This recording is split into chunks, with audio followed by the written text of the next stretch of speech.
Good afternoon, everyone, and welcome to this hybrid meeting of Social Services, Housing and Community Safety Scrutiny Committee on the 26th of January 2023. I'm Councillor Charlotte Goldsworthy and I will be chairing this meeting. Just to make everyone aware, this meeting is recorded. Please can you ensure that your phones are switched to silent for the duration of the meeting and that your microphones are muted when not speaking.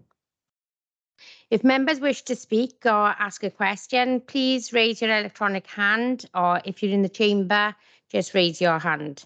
Or that was a funny noise. For the purpose of the next agenda item, which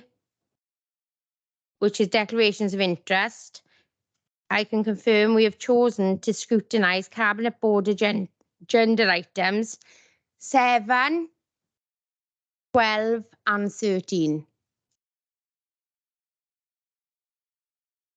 We will also be discussing the report contained within our scrutiny agenda, which is the consultation on the budget proposals, asylum and refugee resettlement, and antisocial behaviour and homelessness. In regards to item 8, which is the Tremor,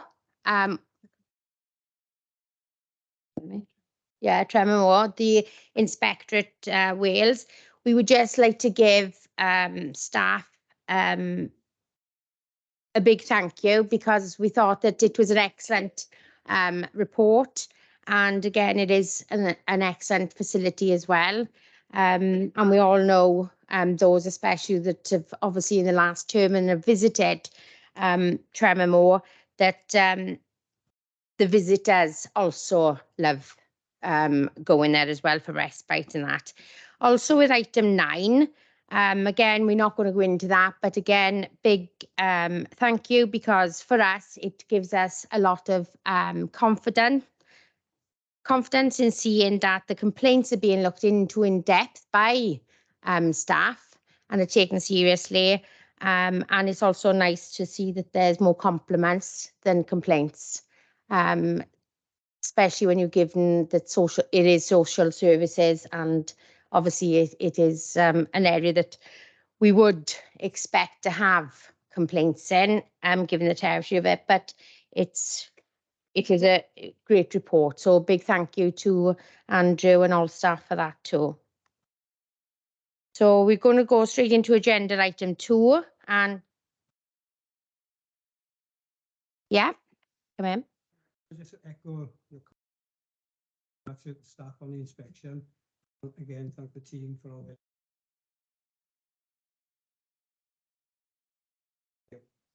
that. I got an declaration of interest. Is that now? Or? Yeah, the item 2 declarations of interest. So again, I will be declaring an interest as I'm a PA for my mum. But obviously, I won't be leaving the room or anything, because obviously it's an information only document. And Sian? Mike? Do. Personal interest in number 5, because my son's a serving PCSO and waiting for a start date to become a police officer. So I've been told to declare it as a personal interest. Fine. Jeff, if you want to, just to get into the habit of declaring an interest, because obviously it's your wife, you're more than welcome. Yes, yeah, I declaration of interest because my wife works for the Wellbeing team. Yeah, no problem. And anyone else? Yes, Chair, my agenda 7, direct payments. My daughter's a PA. A PA, yeah. Okay, great. Thanks. Item 3 now. The report included on our scrutiny agenda is the consultation on the 23-24 budget proposals for Social Services Directorate. So if I go over to Hugh Jones, do you have any additional information to add?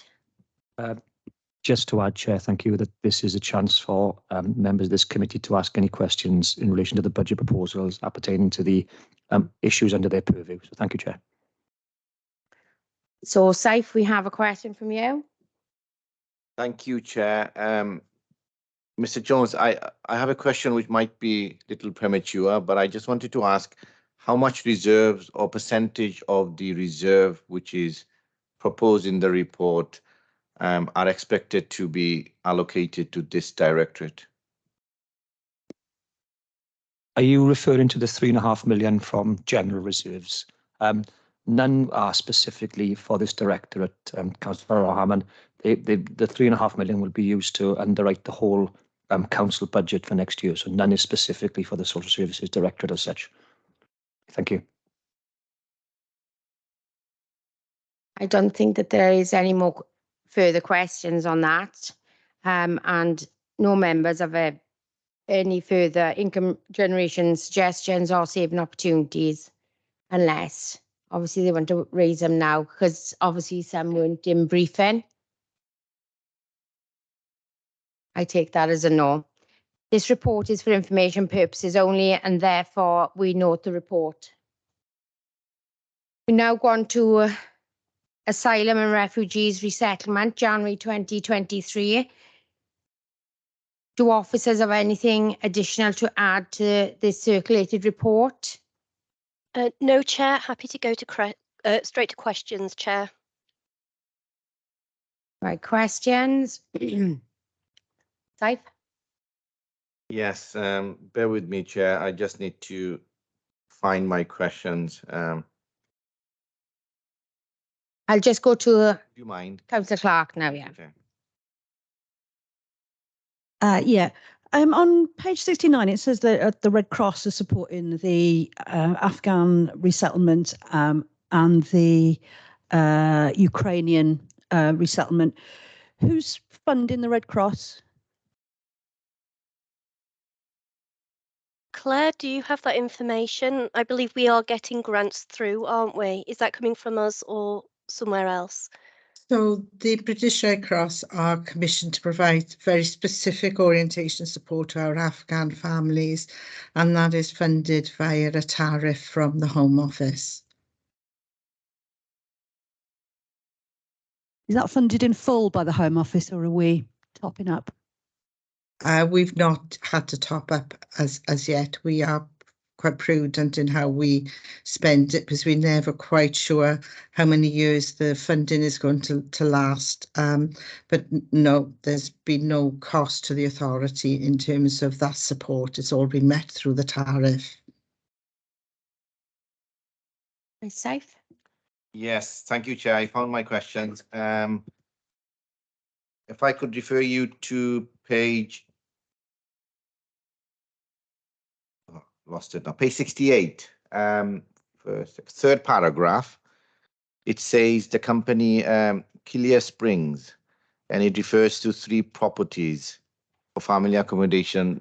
Would you be able to explain a bit more as to what type of family? And I know you're not in a position to disclose where them properties are, but are they in addition to the 3 that already in place?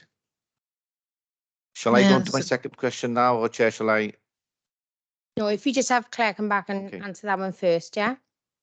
So the 3 Afghan families have arrived under a refugee resettlement programme, which is entirely different to the asylum dispersal route.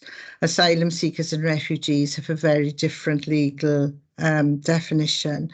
So Clear Springs has been contracted by the Home Office to source initial accommodation for asylum seekers. I have no details on what those nationalities could be, and I would not be in receipt of those details until the property was procured.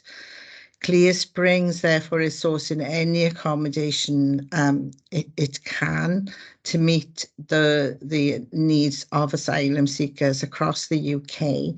Initially, only certain authorities were asylum dispersal areas, but the UK government has made all local authorities dispersal areas, so we will be required to accept into our area a number of asylum seekers who will be placed in houses or flats or HMOs, houses of multiple occupation, sourced by the company called Clear Springs. Okay, thank you, Claire, and thank you, Chair. My next question is in relation to the host family visa scheme. What happened if the relationship between the Ukrainian family and the host family breaks and doesn't go very well after a few weeks or a couple of months? Do we as a local authority intervene at this stage, or would that be the Welsh Government and the Home Office responsibilities?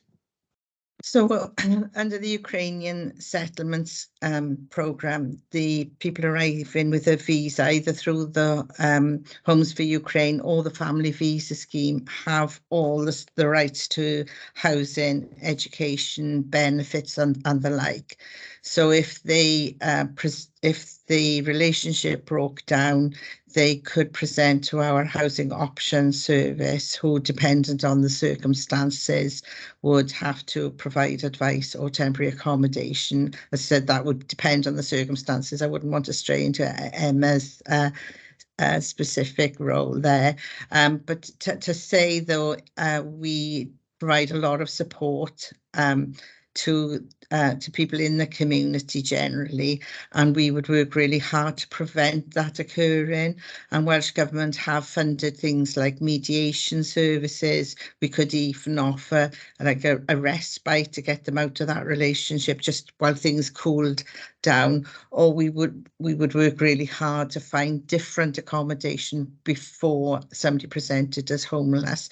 So yes, they could present to housing options, but hopefully we would know the relationship was in difficulty, and Sarah's team and Emma's team, Sarah Waite's team and Emma O'Brien's team would work really hard to prevent that from occurring and find solutions to that situation. Thank you, Claire. Any other, do you want to come back?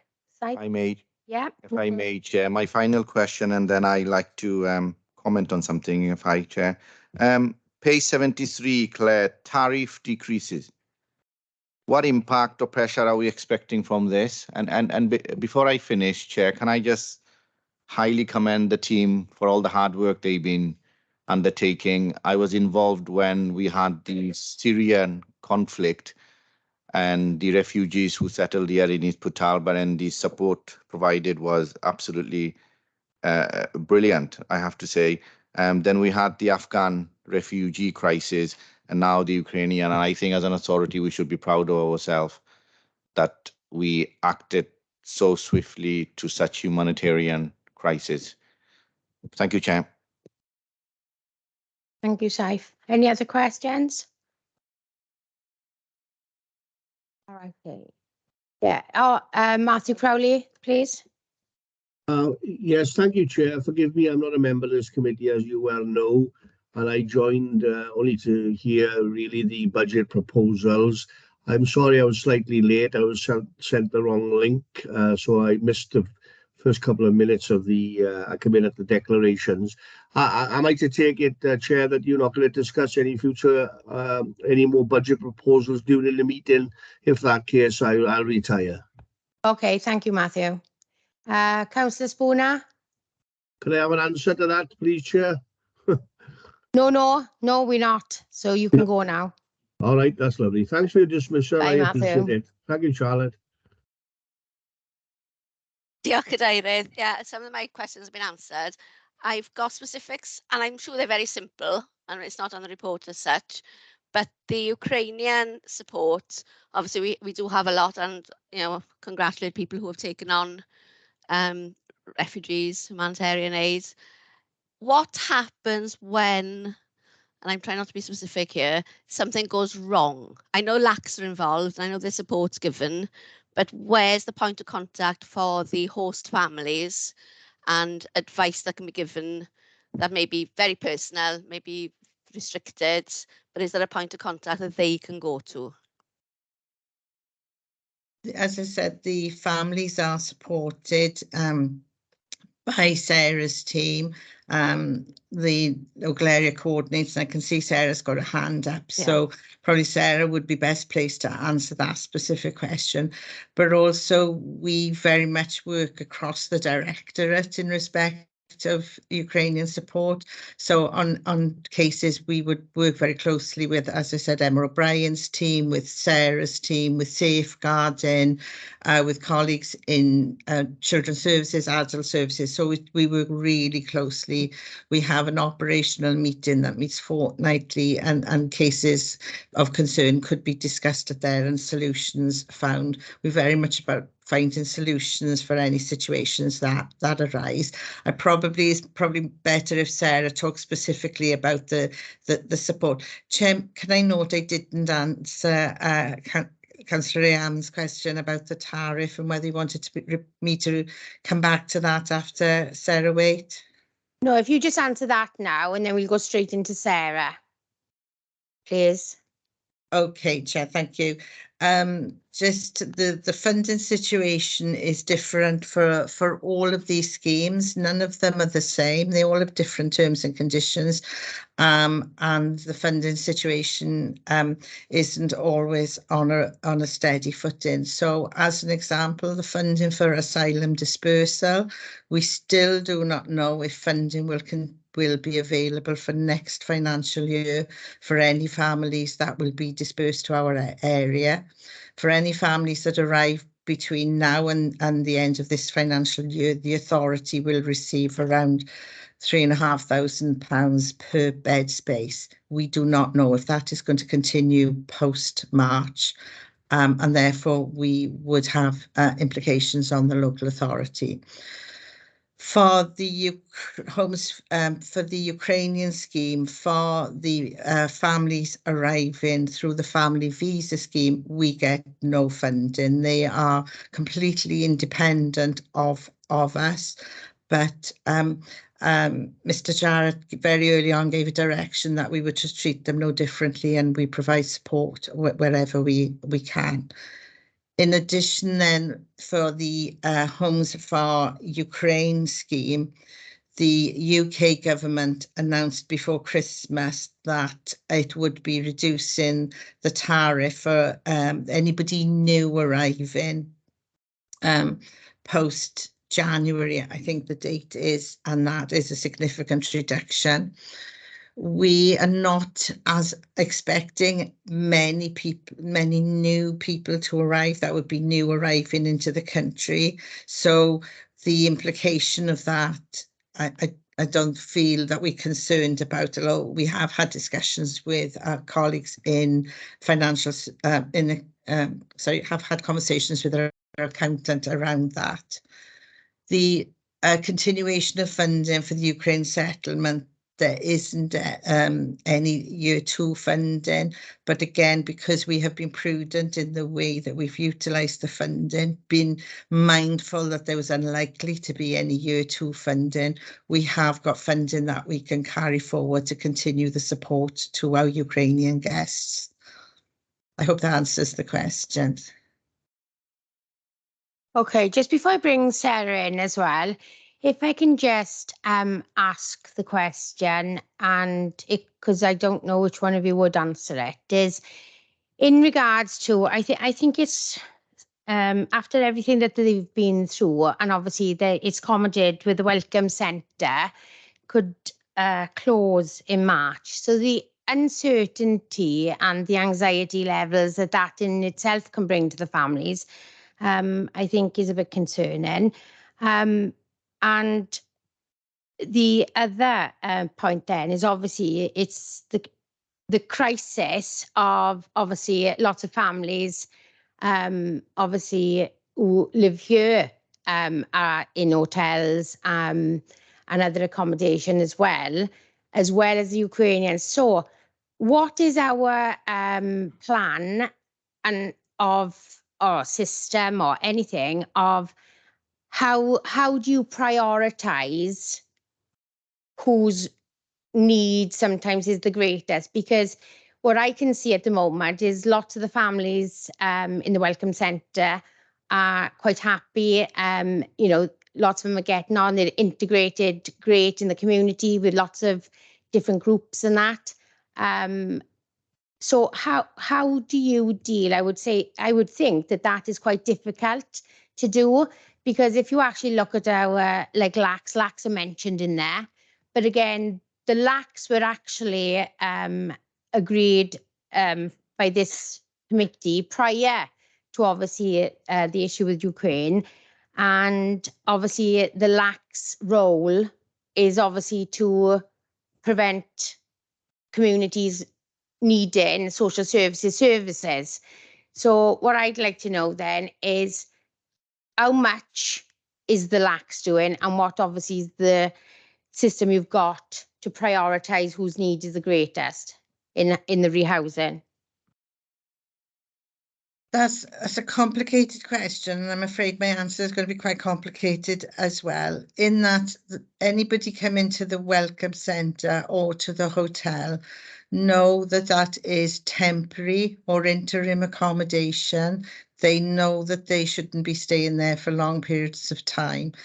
And as such, as soon as we have them settled into the hotel or the welcome centre and have met their immediate needs, we immediately begin to discuss with them around move on, because the idea is that they come to the welcome centre, they get settled, and then they moved on to maybe temporary accommodation or less temporary accommodation, but they move on to other accommodation.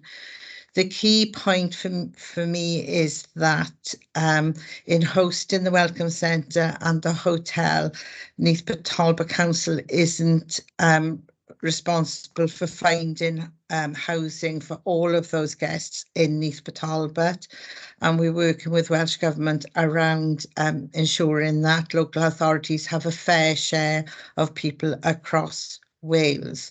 Having said that, a lot of people now have, because you said, Chair, are very settled in this area. You know, the children are attending schools and probably will want to stay in this area. And Sarah's team is doing a lot of work to identify housing needs and housing demands to see if we can meet the needs locally or whether those needs need to be met on an all Wales basis.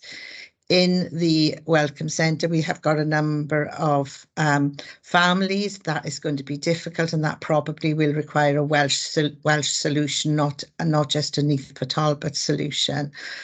So we are Sarah's team is constantly working with our Ukrainian guests to meet their support needs, but also to identify ongoing housing needs and seeing how those housing needs can be met. I think Sarah probably could answer to more on the support. So hand over to Sarah. Right, just before I bring Sarah in, Andrew, do you want to come in first, or will I go to Sarah first? I'm happy for you to defer to Sarah. I'll come in afterwards. Yeah. Sarah, over to you. So in terms of the picking up on a couple of things, really, one is around the trauma. We are identifying situations of trauma with some of the Ukrainians, both at the Welcome Centre and within our communities. And there's excellent partnership working going on with Swansea Bay University Health Board in terms of their psychology department. And in fact, they've recently written a really commensurate paper really about the work that we've been doing together, that joint piece of work. So there is support available for them is what I'm alluding to really. The second thing around the support in the communities. So we are working with individuals, and that includes both the host. So in answer to Councillor Spooner's question, the LACs do support the hosts as well as supporting the Ukrainian families. So if there are any concerns from the host, please contact the coordinator, which then picks up on what Claire said around the partnership working, because we are working really closely with Emma's team, and we'll put a wrap around supporting for the individuals needed.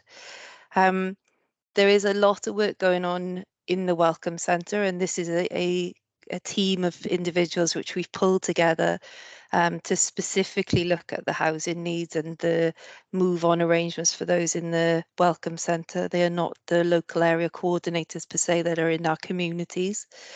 But those that are in the communities are doing work to look at how people are getting established, and there is definitely a feel for some of them becoming more independent and more as they get into employment and become more settled in our communities, moving away from that requirement of support from the team, which is what we want to happen essentially. So I hope that answers your questions. Yeah, thank you, Sarah. Andrew? Yeah, thanks, Chair. Just wanted to make some general points really about the report. So whether you're talking about refugees, asylum seekers, Ukrainians, or our own residents who live within our county borough, what we are well versed at doing is assessing need around vulnerability. So within the Social Services Directorate and beyond across the council, we've got tried and tested methods of assessing vulnerability. And so those people who've come from Ukraine, the refugees we've got within our county borough area, if and when they become vulnerable, we will bring to bear the services that need to be there to support them. That may include housing, and I think Chair, you're absolutely right. There is an issue about we've already got lack of housing, but given that we've accepted these people into the county borough, they will be treated in the same way as all our other residents. So when they become vulnerable, we will look at ways in which to reduce that vulnerability. If they need housing at any point, then we will assess their need alongside the residents that we have already. I think that's absolutely the right thing to do, given that we've made a commitment to look after these Ukrainians and these refugees. Excellent. Thank you. Thank you, Andrew. There's a bit of, I can't see it myself now. I think it's on page 66. Yeah, I thought it was really, really good. The bit on the background explaining the differences between asylum seekers and refugees. And a lot of people in our communities don't know or understand the difference. And I haven't had time to check myself, but I didn't know whether or not that is a bit of information that would be good on our website if possible, for people to know the difference. There was that, but again, I'll just come back to Claire. Thank you, Chair. I did forget to mention that we will be in negotiations to try and extend the Welcome Centre beyond March and the hotel beyond March as well. When those are finalised, I can of course update you. Great, that'd be good. I think there's no other questions from it. Oh, Alan. Yeah, thank you, Chair. Yeah, and thank all the agencies involved for the terrific work they're doing in welcoming these poor families. I'm just looking at the welcome centre and the hotel. Obviously, not sure where these are, and don't need to know, but they're obviously somewhere. And I don't see there's not a lot of mention about the community cohesion. How is if it is affecting at all? Are there any problems that have arisen through the Ukrainians, etc., coming into our county borough and where they're placed? Sarah, do you want to answer that one? Yeah, happy to pick that up. So in terms of community cohesion, we have had one incident with the Voice of Wales. There's been some attendance at both the Welcome Centre and the Grand. However, I would say generally overall, it's been really well managed and really well received by communities, and that's in part to do with some of that engagement sessions that we've done with the communities and also the work that we've done with South Wales Police around preparing and as and when people have been arising. I can see Claire had her hands up then as well. I don't know if you want to add to anything to that, Claire, or Eleanor, because Eleanor's here as well. Just to say, note that we have a chair, that we have a community cohesion officer, and we also have regular updates around community tensions. So we are very mindful of it as an issue and monitor that closely. But very pleased to note, other than that incident Sarah mentioned, we've not had and I am touching wood as I'm saying this, Chair, we've not had any community cohesion or community tensions beyond that incident. But even so, even with that incident, we had pushback from the community who didn't agree with the views expressed. And just to note that before we opened the Welcome Centre, we consulted very carefully with colleagues in South Wales Police and counter-terrorism to ensure that it would be a suitable location and that there were no concerns.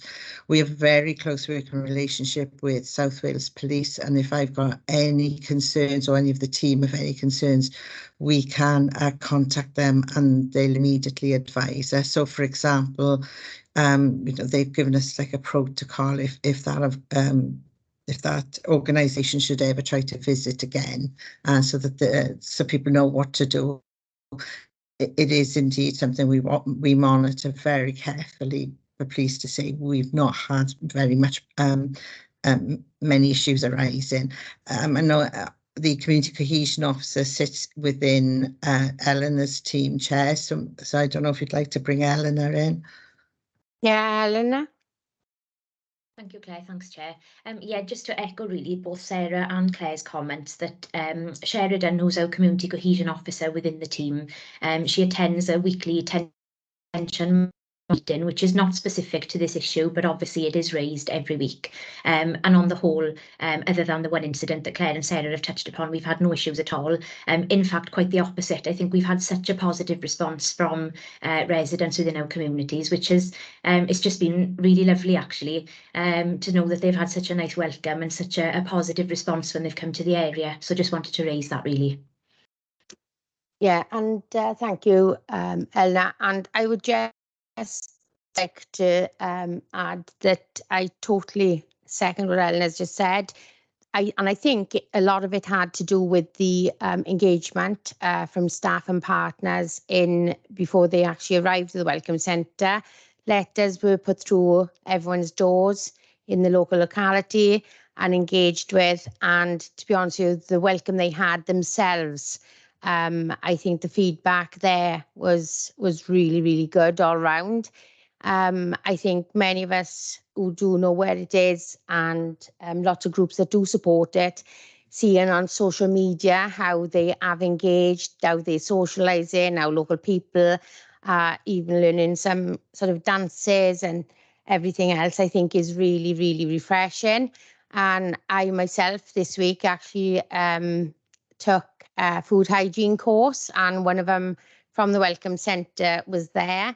Obviously, she passed with flying colours, but she really inspired me because the language barrier is still there. But technology, thankfully, she was taking photos of the screens, and it was translating for her, the way the tutor adapted, everyone in the room of support. It was as if she'd always been there. And, she honestly, it was really, really inspiring to see. So I think, just to congratulate everyone that has worked with them. And in fairness, I love the way in which we do deal with them as equal to everyone else. So if I can just bring Alan in, thanks.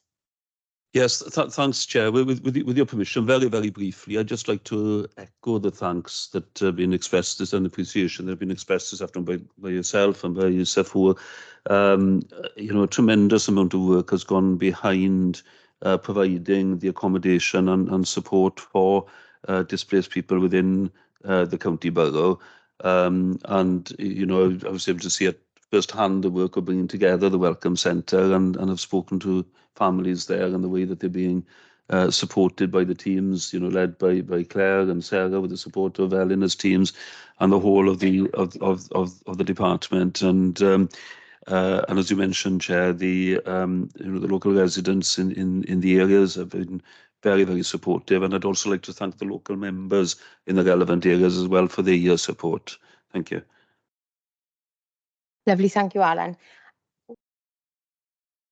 All right, okay. So, oh, Andrew, if you can come in, and then I've got a question then by Vice Chair to Emma, I think.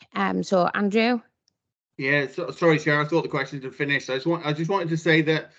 So whilst this paper describes, a very successful response from the council to a number of refugees, asylum seekers, and especially around the efforts that we've made around Ukrainians fleeing the war, it does briefly talk about unaccompanied asylum seeking children.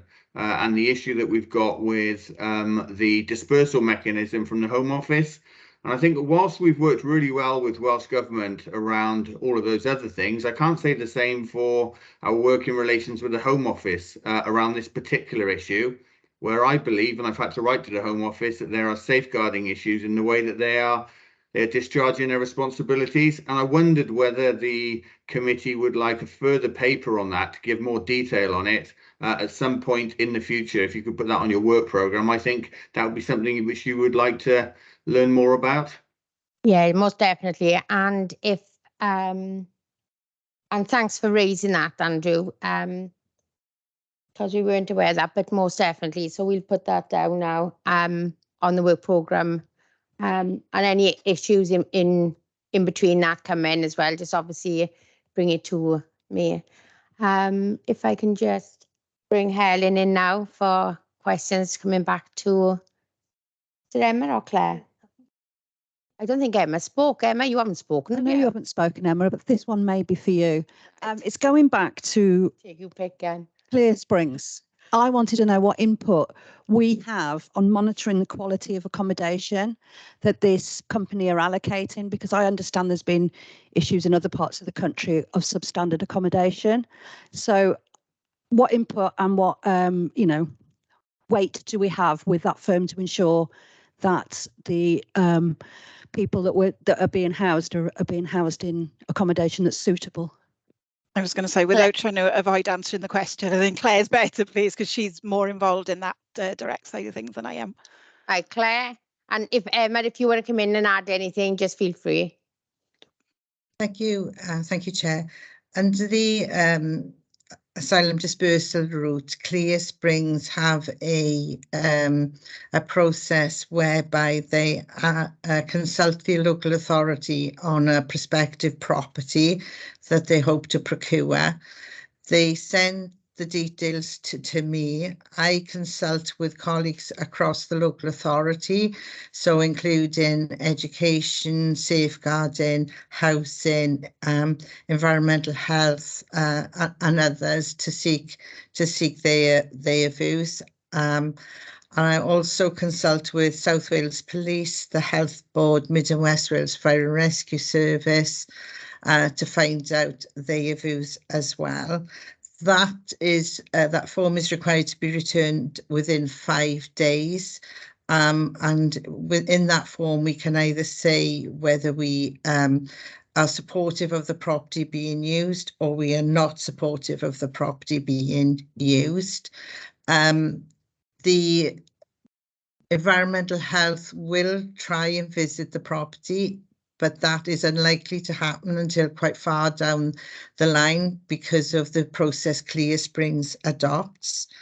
It's not clear that Clear Springs are required to meet the same standards as other landlords under the new renting homes legislation, but I'm seeking further clarification on that point, and is interested in environmental health will be doing a site visit later this week. I respond to that procurement with either saying yes, we support that property, or no, we don't. But the Home Office and Clear Springs can challenge that and have already pushed back against one property that I raised concerns about on behalf of South Wales Police, and so can push back on that and could still place into that property. So we have, other than being consulted and an initial viewpoint, we have very, very little control. Although the Minister did write before Christmas to say how much he wants to improve working relationships with local authorities, I'm afraid that our concerns could be overruled, Chair. Right, thank you. Do you want to come back on that, Ellen? Yeah, go on. Yeah, thanks for that. It's a bit worrying, isn't it? Do we have a position where we can, like you say, you didn't know whether the housing regulations applied to these landlords that Clear Springs have chosen? Do we not have any recourse through environmental health at all to ensure that these properties are brought up to standard? That's not my understanding, Chair. We have very little control over the properties. I mean, if the property was in very poor condition and was known to environmental health, that would be grounds for us saying no, it wouldn't be acceptable to be used. So if environmental health are aware of it, and environmental health are part of this team approach, and if they are allowed access, they will go and see the property. But I don't think as I said, that the Clear Springs have the same legislative requirements on them as perhaps other landlords might. But as I said, I am checking that situation out. And it is indeed very worrying because, as we've already talked about community cohesion and community tensions, you know, we might have concerns about number of properties, say, in an area, and that those concerns may be overruled. I am assured that that doesn't happen very often, but as we're new to the process, I think it's important to highlight that as a potential. You go back. Thanks, Claire. Would it be possible for us to have an update on that once you've ascertained what the position is around, you know, the housing enforcement? And is it possible for us to maybe write to the Minister for more clarity on this and to express our disappointment and concern at it? They assure, they give assurances that the properties will be in good condition because the company has had criticism in the past for the quality of their accommodation. And I know it's something when I get that clarity of understanding, I can come back to board to update you. Or environmental health I'll do it, Chair. Thanks. I'll take that outside the meeting, that question. Thinking of it. Yeah, we'll move on now to, oh, sorry, go on, Alan. So just one more thing. It was page 73, really. The financial impacts doesn't make for good reading. As per lots of these schemes, and I'm certainly not against the scheme. I think it's fantastic. And again, reiterate the thanks to the staff for initiating all this. But from my reading of that paragraph is that at some point they're going to stop funding us for this quite an expensive facility, I think. And as has happened so many times, it falls back on the local councils to support it, should that happen.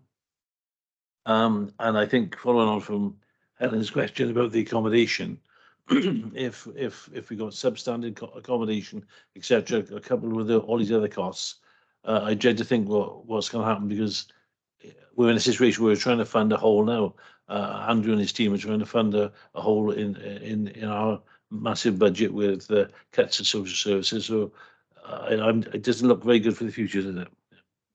Andrew, do you want to come back on that? Yeah, I mean, there's always that risk. I think that's right. We are cognizant of it. All I would say is that, as I say, we've got very close relations with officials in Welsh Government who have up until now been, very responsive to our requests that actually they can't just leave us to hold responsibility for this. That we're going to need their ongoing support if they want the Welcome Centre to continue. So I can only report on what they're saying at the moment. It has been properly funded up until now. It will get more difficult but that will be for new people coming through. I think we've just got to wait and see, and I think an update to this scrutiny committee would be a good idea, probably in 3, 4, 5 months' time. Okay, we note that. Anyone else before we move on? Because I'm sure Eleanor is really excited now because we're obviously going on tour for her. So without that, I think we've got a presentation now on antisocial behaviour and homelessness from Eleanor Wellington. Thank you, Chair. So I'd like to just introduce Eleanor Wellington, Principal Officer for Community Safety, Inspector Kevin Richards from South Wales Police, and Emma O'Brien, who's the Homelessness and Housing Team Manager. And they're going to be delivering a presentation to you on antisocial behaviour and homelessness.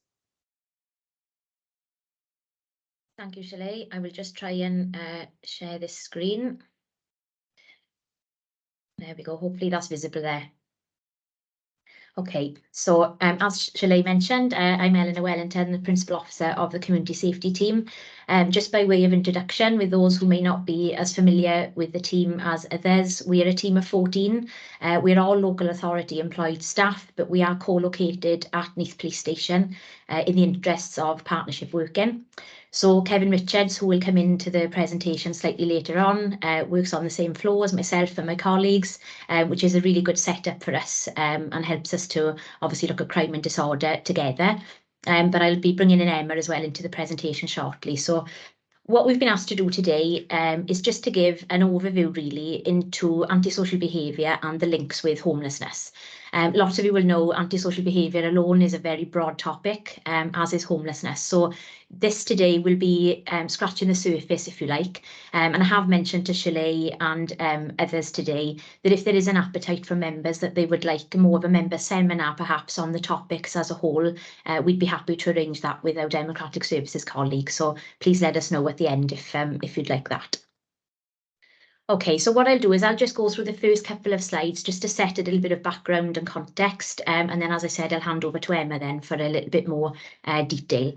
So just to set the scene really, in terms of the Safe and Neath Talbot partnership, because of the Crime and Disorder Act coming in, that basically put a requirement on local authorities and police forces to have a partnership to look at crime reduction, antisocial behaviour, fear of crime. And obviously to do that really, you do need that multi-agency approach because much like other services in the authority, we can't do this on our own, we've got to do it together. The 5 responsible authorities for our community safety partnership are listed at the bottom of the slide. So that's us as the council, South Wales Police, Swansea Bay University Health Board, the Fire and Rescue Service and Probation. But we are very lucky in Neath Talbot that we've got a really strong partnership, which is actually much broader than just those 5 agencies we've listed there. It's made up of a number of internal departments as well as other external agencies. So that's a little bit about the partnership itself. For the purposes of today's presentation then around antisocial behaviour, it is one of the priority areas of the Safe and Neath Talbot Partnership Board. We've just realigned our priorities in December for the coming year, and ASB remains one of those priority areas, which is really good. So it's important to note that South Wales Police have actually got the statutory responsibility for antisocial behaviour. But of course, as a council and as a community safety team, because we recognise the importance of it, we do work very closely with the police to tackle any of those issues. Within the team, we employ a part-time antisocial behaviour coordinator, Sarah, who is based in Neath Police Station. And as I've said, and as Emma will touch on shortly, there are many links between antisocial behaviour, the associated issues and of course with homelessness. So what we're going to focus on in the main really to cover the topic today is the street vulnerability MARAC. So Sarah, the antisocial behaviour coordinator, she actually has responsibility for this particular forum. So it's a multi-agency conference which looks at risk assessment of the individuals we discuss. And basically at those meetings, any partner agencies can refer somebody in who is of concern. It could well be that they are street homeless, it could be that they're in interim accommodation, or they could be living in a property but are about to become homeless, maybe because of really poor condition. It could be that the landlord is no longer keeping the properties, it could be a number of different things. And what we find is agencies will refer individuals in where there are perhaps particularly complex needs. So there are other factors at play. And as a partnership then together, we can discuss them. We can discuss what they're up against, what support is already in place, and if there's anything else we can do to sort of reduce that risk and better support them really. So the forum's been running since 2018. We've had about 70 referrals to date. Obviously, some of them are repeat referrals. You know, these are complex individuals we're supporting, and it's not just black and white. There are a number of different things that we need to consider. So housing options are a really key partner at these meetings. They obviously share really important information with us on whether those individuals are known to their service and what's happening. And then at those meetings, we give actions to relevant partners around the table in the hope that we can make things better or easier for the individuals that we are discussing. So I will hand over to Emma to cover the rest of this section, if that's okay. Lovely, thanks, Al. So I'll cover briefly just the work that Housing Options does that links in with community safety and work around antisocial behaviour, and just a quick whistle-stop tour really on where we are at the moment. So as many of you will already be aware, we saw some significant policy changes at the start of COVID in March 2020. That has seen a massive increase in demand within the Housing Options Service. And to add to that now, those COVID policies have now been implemented into the Housing Wales Act as of 24th of October last year. So that is now the norm, if you like, moving forward. So as a result of all of that, we've seen a significant increase in general presentations. As things stand at the minute, the last 3 years, we've seen pretty much a 20% increase year on year. So looking at the numbers at quarter three, for this year so far, if we continue, we're likely to reach probably between 2,600 and 2,700 presentations by the end of this financial year, which is the highest that we've ever seen. Last year was the highest at 2,400. So obviously there's another significant increase expected this year. So similarly, temporary accommodation demand has increased. Again, due to the changes that came in initially at the start of COVID. So we would average 50, possibly 60 pre-COVID.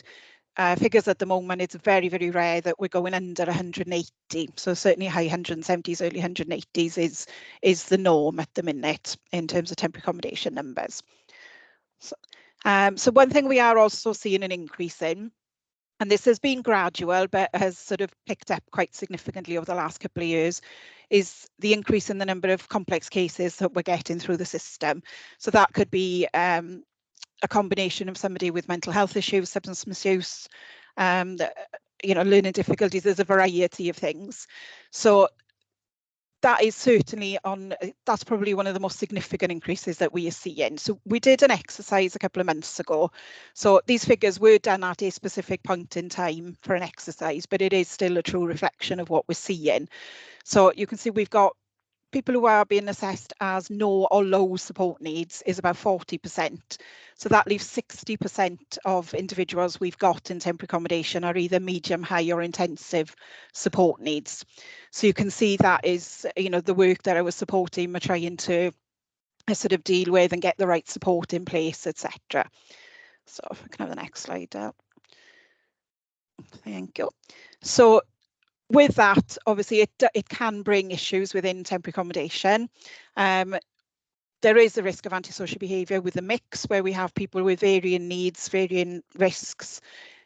There is always the best effort made to try and get the right mix, if you like, within our temporary accommodation. But unfortunately, the logistics of that are much harder than they may seem, and that can be difficult due to timing, urgency of somebody's placement being needed, the vacancies that we've got at the time. So we will always try and do that. But obviously, when we have individuals with those complex needs, there are barriers to moving individuals on. That could be trying to get the right support in place. There is a possibility a landlord may be reluctant to take somebody because of their needs, even if that support is in place. As a result, people end up staying longer in temporary accommodation. So this is then a little bit of a vicious circle. For example, if somebody's got experience in mental health issues, being in temporary accommodation longer than they would hope is going to exacerbate those mental health issues, and that can sometimes manifest itself with behaviour.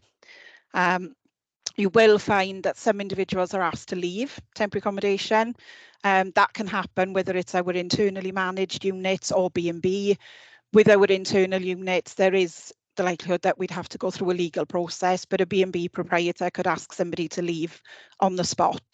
So what we then have to do in the majority of cases is source an alternative. So again, it's back to that vicious circle, because it is difficult to find that individual that right accommodation. So the service will always take a multi-agency approach to any issues such as this, anything that is resulting in antisocial behaviour. So as Eleanor's already mentioned, we're an active member of the Street Vulnerable MAREC, also of the police-led problem-solving groups. We've got a service rep on both of those. We still have what's called a Neath Talbot Central Coordination Cell, otherwise known as CEL, make it easier. So that meeting was initially set up at the start of COVID. Welsh Government asked all authorities to set cells up to basically ensure that there was a multi-agency approach to the COVID response. So as an authority, we've maintained that meeting. We meet monthly, so that is with police and all third sector providers locally. So that is an ideal opportunity as well to discuss any issues that are arising and to try and look for those solutions. So we've also got dedicated provision in terms of mental health and substance misuse, which our temporary accommodation staff can access. So that can be done as it's not just to help people maintain their accommodation and not lose their temporary accommodation, but to try and preempt any issues that may arise, and they will work with our team of support workers. So it's always with the partnership approach. And on that note, I'll pass over to Kevin. Thank you. So tackling and dealing with the issues that arise from antisocial behaviour is a key priority for South Wales Police.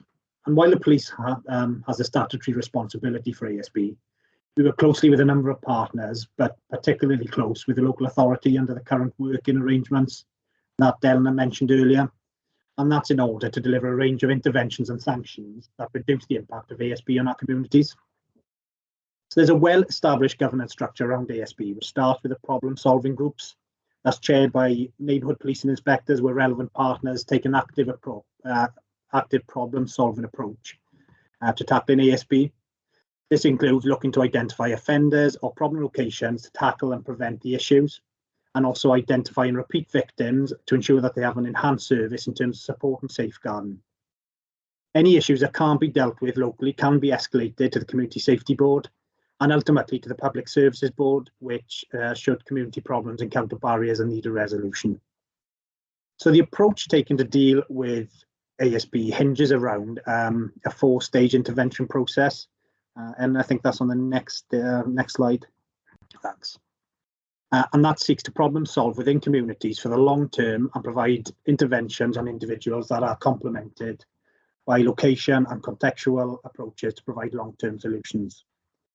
So the first stage is formal recording, where offenders will receive a warning letter and we make referrals to early help teams for early interventions.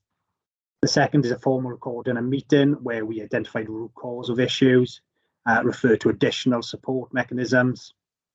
The third stage then will be an acceptable behaviour contract or an ABC contract. That is voluntary, but that's the third stage, where the offender will sign up and agree to remedy their behaviour.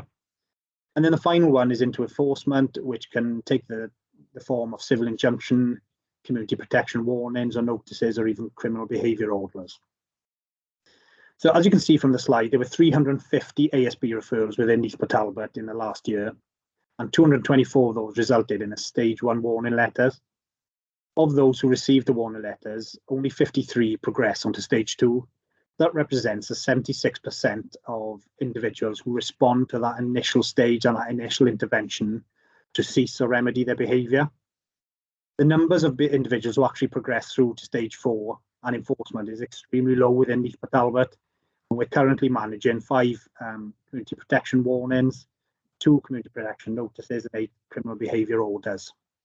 So these figures demonstrate that the 4-stage process that focuses on intervention rather than enforcement is an effective means of diverting individuals from the criminal justice system and reducing the impact of ASB on our communities.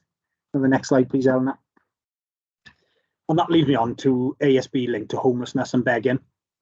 The Vagrancy Act of 1824 that made it a crime to sleep rough or beg has been repealed by the government, which reflects the shift in emphasis around homelessness from punitive measures to instead providing help and support to those individuals. The approach taken by South Wales Police and its partners is to tackle the vulnerability linked to homelessness, to support individuals to change their cycle of behaviour rather than taking an enforcement route. But when it comes to homelessness, begging has been identified as a prominent cause of ASB linked to street-based lifestyles. To reflect the impact of this focus is now on referrals to appropriate services. I chair a bi-monthly street vulnerability MARAC, which has been referred to earlier, where partners come together to discuss vulnerable individuals and ensure that they receive bespoke support from the most appropriate agencies. Next slide, please, Eleanor. So the emphasis of dealing with homelessness and begging will be on supporting that individual. Many will have complex needs, require the support of many different agencies, and in most cases, the police service will not be the most appropriate service for that. So each individual will be dealt with on a case-by-case basis to find out what works for them. And this is about support and engagement, not about taking punitive measures to try and tackle the issue.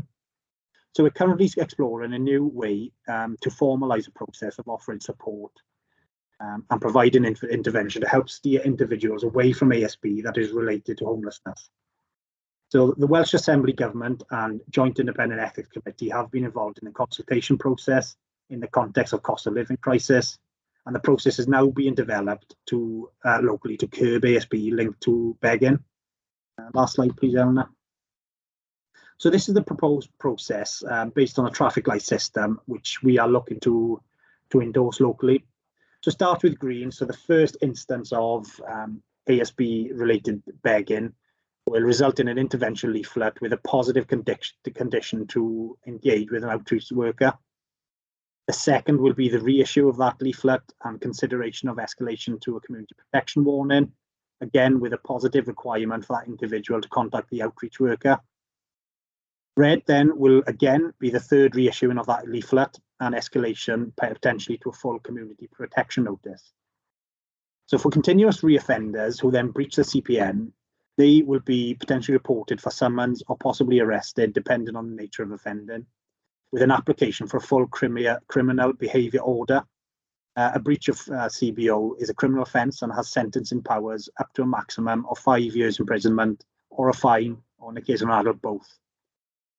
So the whole ethos of this process is that intervention at every stage is explored prior to any sort of punitive and enforcement methods. And obviously, if no crime is committed, if the offer of help is accepted, and there's no need for enforcement action. That's it for me. Thanks, Eleanor.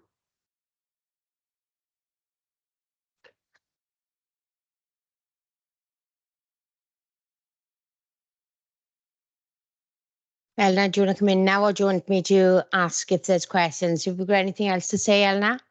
Sorry, Charlotte. Sorry, Chair. I was on mute then and I was talking. Usual trick, isn't it? I just wanted to say thanks to Emma and Kevin, obviously, for their input with the presentation. And just as a reminder for everybody, really, that we are only scratching the surface with this particular presentation. As I said at the start, there's an awful lot of information that's being covered there. It is a very broad topic, and we can certainly go into more detail with councillors outside of this arena. And just whether or not now there are any questions from anybody for any one of us. Thank you. Okay, thank you. Alan?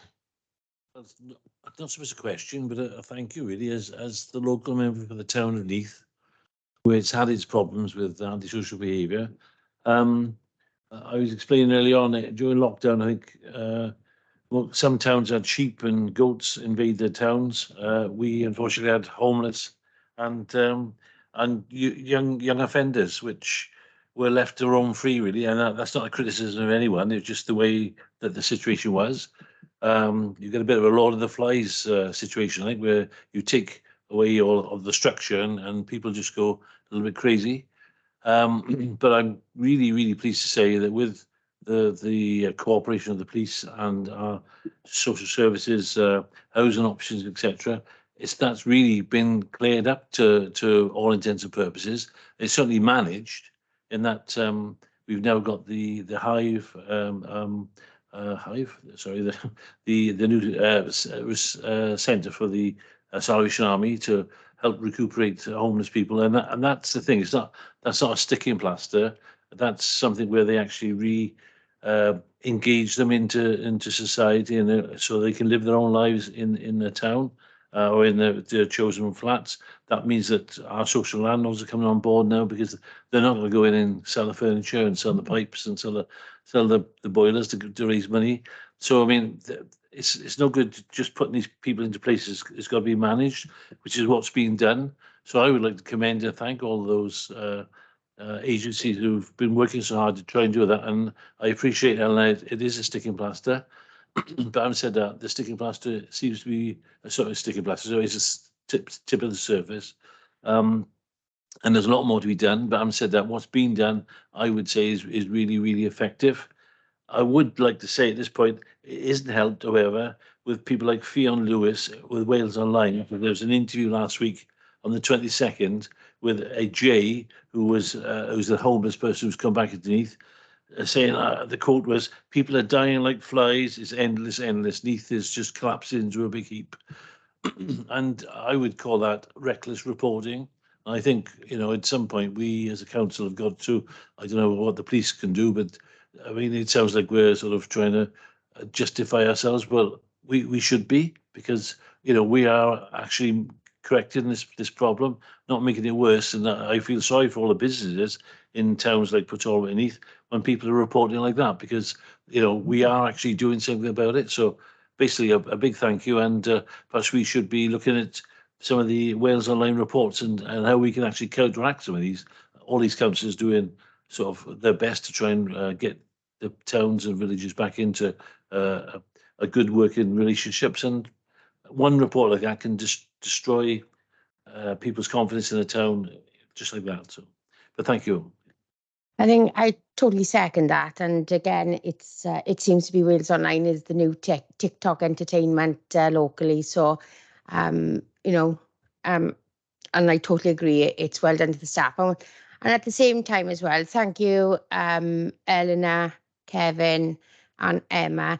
And I'd also like to thank a big thank you to Emma and her team in Housing Options, because that's one department that I take my hat off to all. The extreme issues that you have on a daily basis.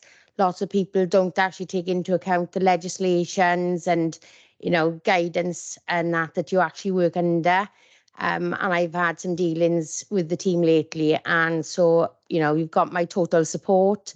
And I just want to thank everyone. And sorry, Shelley, I should have brought you Wim first. But it's the Charlotte's notes left you out, sorry. So I just want to put that back in. So I'm just getting confused again, but So let's look. Yeah, Councillor Marcia Spooner. Diolch, Cadeirydd, thank you. And yeah, just to echo some thoughts about the Wales Online article we had one about Yslyfera a few months ago. Yeah, just poor reporting, and it's not journalism, is it? But we can go into that. Also, this is going to be a tip on the surface. The work you're doing is amazing, and thank you for that. But do we know, we've had some sort of specific grants frozen by Welsh Government. Do we know if they will be offering more resources to help in this area? Do you want me to come in? I can come in on that one. So Yes, please, yeah. we have had a number of grants. We've got a number of grants. So the housing support grant, there hasn't been an uplift in that grant, but it's a standstill position of around 6.5 million, around that amount, to provide that support to people that need additional support to prevent homelessness or to support them back into accommodation. We've been given various grants for next year as well to support with homelessness, and in particular temporary accommodation. However, the amount I will, I do need to say the amount of grants that we're getting in doesn't come close to covering the costs of supporting people. So we are expecting quite a significant overspend in that budget next financial year. Conversations, I know that we are having conversations with Welsh Government in relation to the grants that are available to us and the funding, but the demand, as you saw in Emma's part of the presentation, is significant. And just before COVID, February 2020, we had 60 people in temporary accommodation. Last week, we had around 176 people in temporary accommodation. So we're talking massive, significant numbers of people that we're seeing. As Emma said, there's been changes in legislation, but the funding for that doesn't necessarily align with those changes. So we are expecting a pressure on our budgets. Thank you. Angela, no, there's no one else now. And you don't want to come back, Marcia, do you? No? Right, okay. So we'll now, this report is only for information purposes, so therefore we will note the report. Oh, sorry, Alan.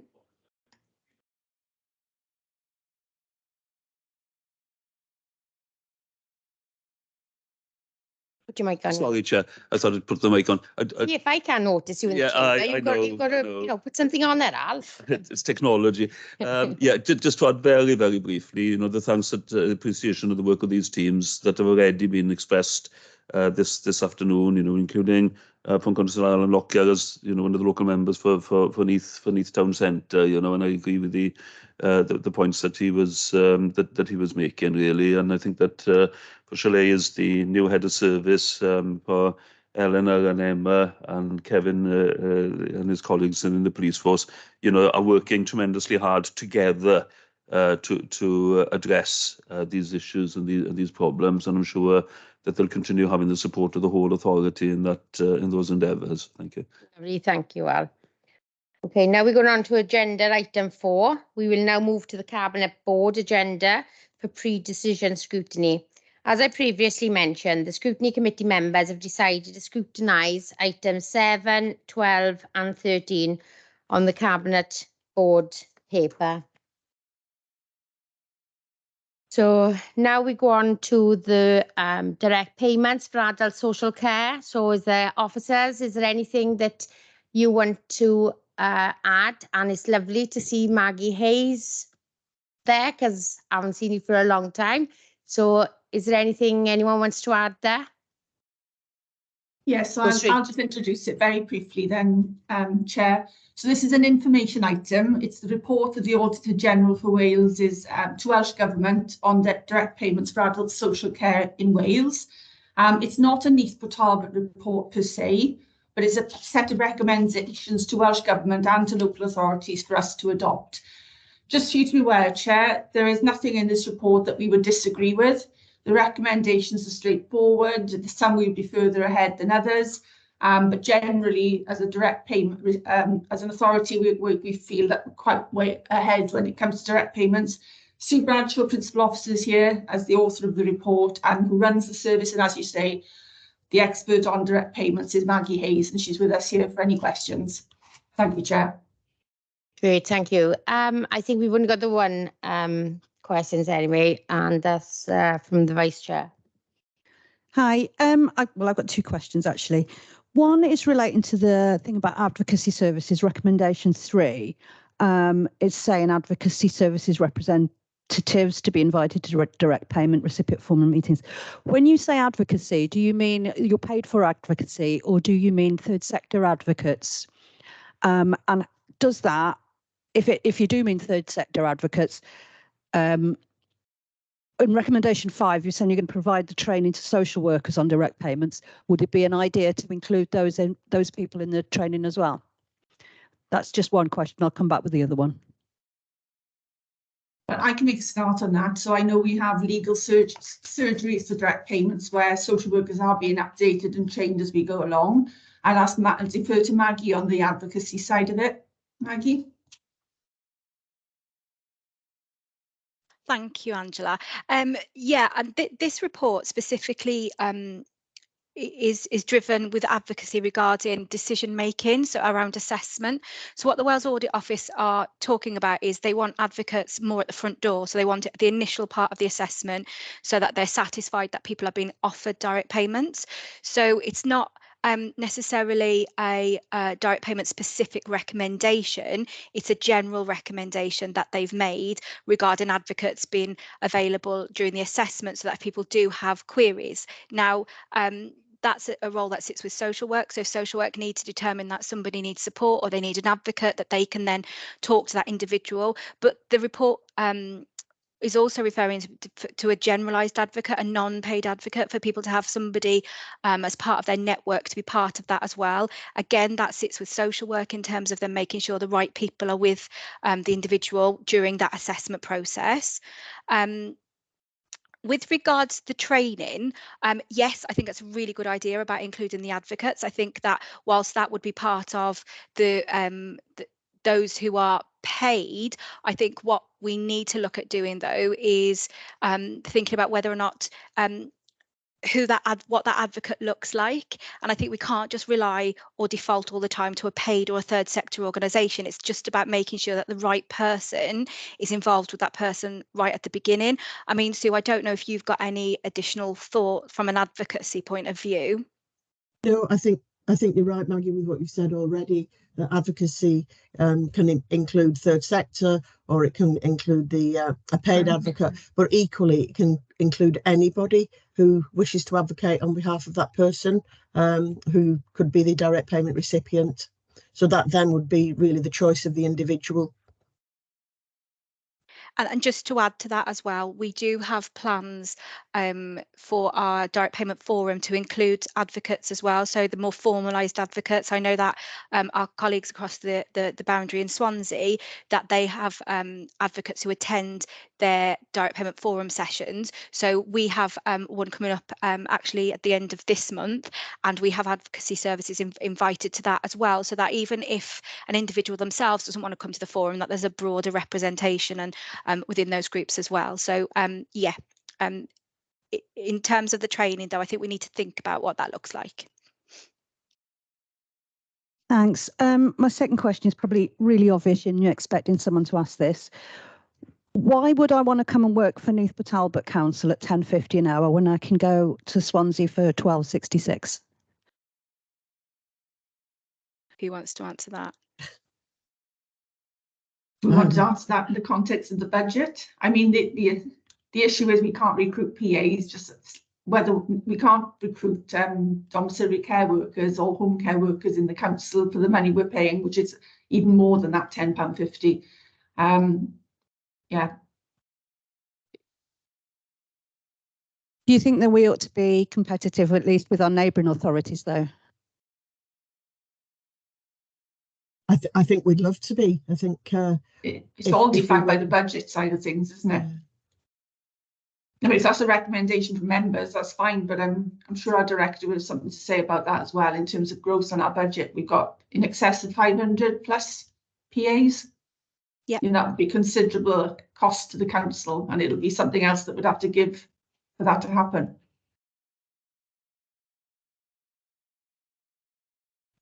Can I just add one thing to that as well?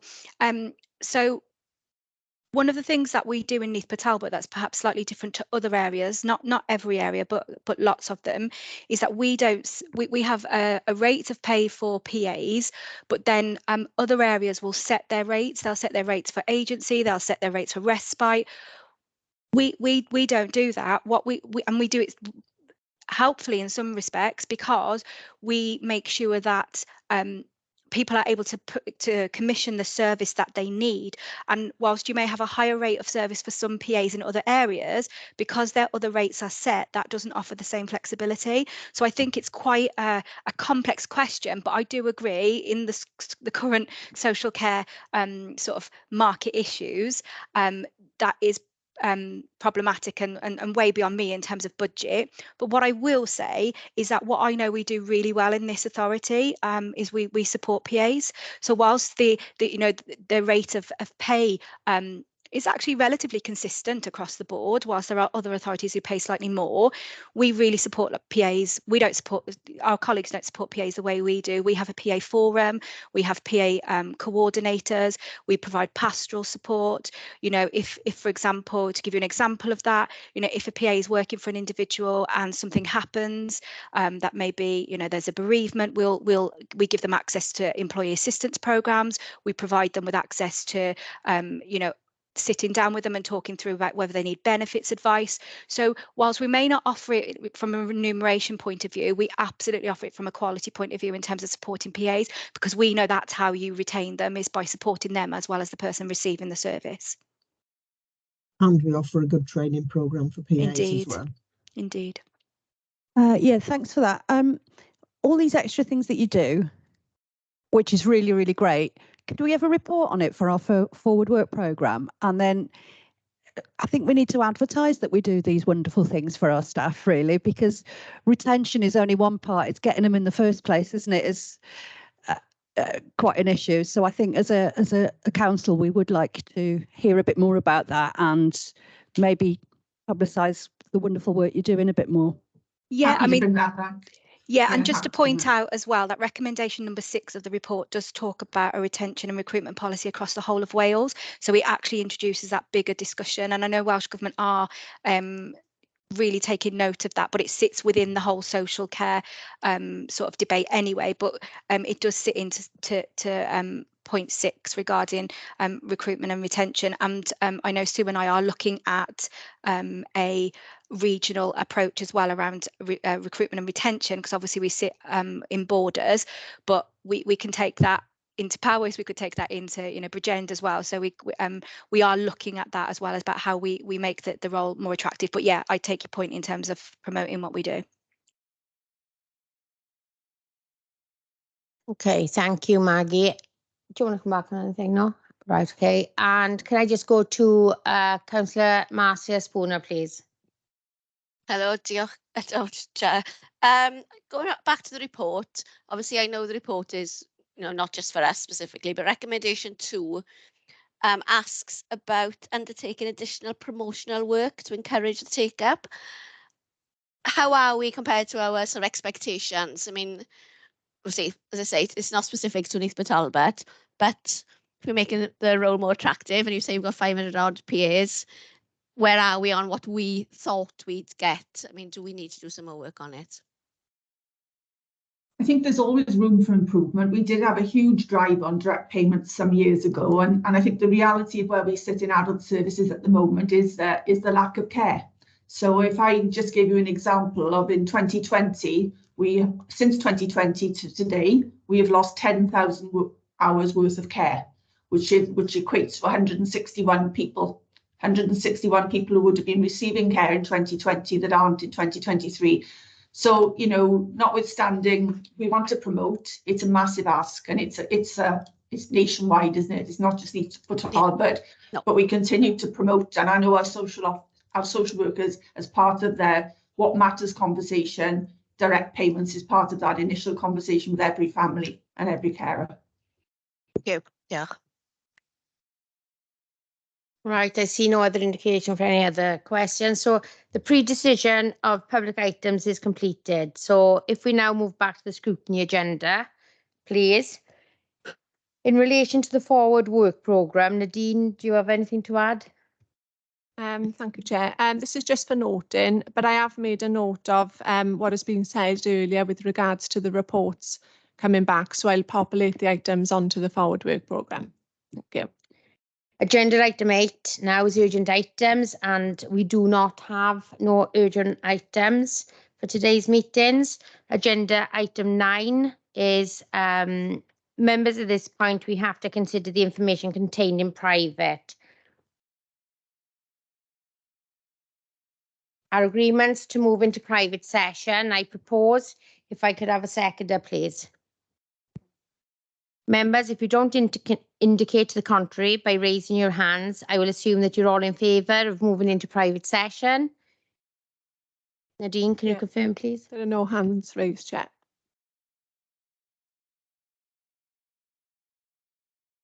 Nadine, can you please confirm that the recording has stopped.